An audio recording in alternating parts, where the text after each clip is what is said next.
जटायु पर कृपा। रावण के रथ पर विवश एवं भयभीत सीता हा राम हा लक्ष्मण कहते हुए करुण स्वर में विलाप करती जा रही। गृधराज जटायु के कानों में सीता जी के आर्त क्रंदन का स्वर पड़ा। उसने तत्काल रघुकुल तिलक श्री राम की पत्नी का स्वर पहचान लिया। उसे समझते देर न लगी कि सीता जी भयंकर विपत्ति में हैं। क्षण मात्र में उसने अपने कर्तव्य का निश्चय किया और वायु वेग से रावण की ओर उड़ चला। उसने देखा कि रावण के रथ पर सीता जी बुरी तरह छटपटा रही हैं। उनकी अवस्था उस समय मलेच्छ के वश में पड़ी कपिला गाय जैसी। जटायु ने कहा, पुत्री सीता, तुम चिंता मत करो, मैं अति शीघ्र इस दुराचारी राक्षस का अंत करके तुम्हें इस नीच के चंगुल से छुड़ा लूंगा। ऐसा कहकर वह इंद्र के वज्र की तरह रावण के रथ की ओर दौड़ा और रावण से कहा, रे दुष्ट, खड़ा रह। मेरे जीवित रहते तू श्री राम की प्राण प्रिया पत्नी को नहीं ले जा सकता। यमराज की तरह जटायु को अपनी ओर बढ़ते देखकर रावण ने कहा, बूढ़े जटायु, अब लगता है तेरा अंत समय आ गया है। तू शीघ्र ही मेरे इन तीखे बाणों से मरकर यमलोक को जाएगा। जटायु ने क्रोधित होकर कहा, नीच राक्षस, तू मेरी सलाह मानकर सीता को छोड़ दे और कुशल पूर्वक लंका लौट जा, अन्यथा भगवान श्री राम की क्रोधाग्नि में तेरा सर्वनाश हो जाएगा।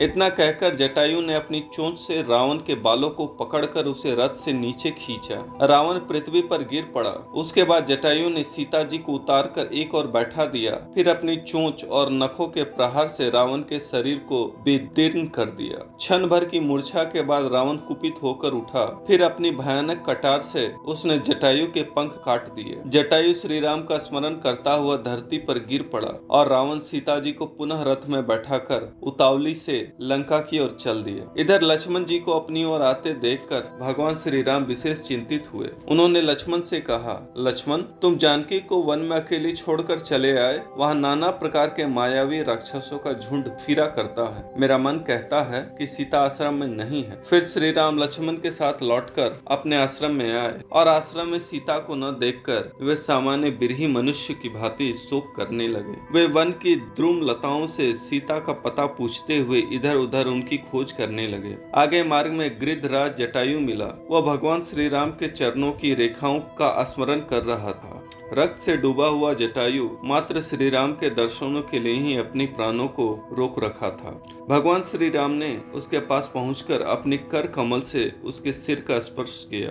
श्री राम के दर्शन मात्र से उसकी सारी पीड़ा जाती रही। धीरज धारण कर जटायु ने श्री राम से कहा, हे नाथ, लंकापति रावण ने मेरी यह दशा की है। वही दुष्ट सीता जी का हरण कर उन्हें दक्षिण दिशा की ओर ले गया है। अब आप मुझे शरीर को छोड़कर जाने की आज्ञा दीजिए। भगवान श्री राम ने कहा, हे तात, आपको मुनियों के लिए भी अत्यंत दुर्लभ मेरे परम धाम की प्राप्ति होगी। इसमें मेरा आप पर कोई उपकार नहीं है, अपितु ये आपके द्वारा परहित में किए गए तन त्याग का परिणाम है। फिर सबके देखते देखते जटायु चतुर्भुज रूप धारण कर और भगवान की स्तुति करके परम धाम को चले गए।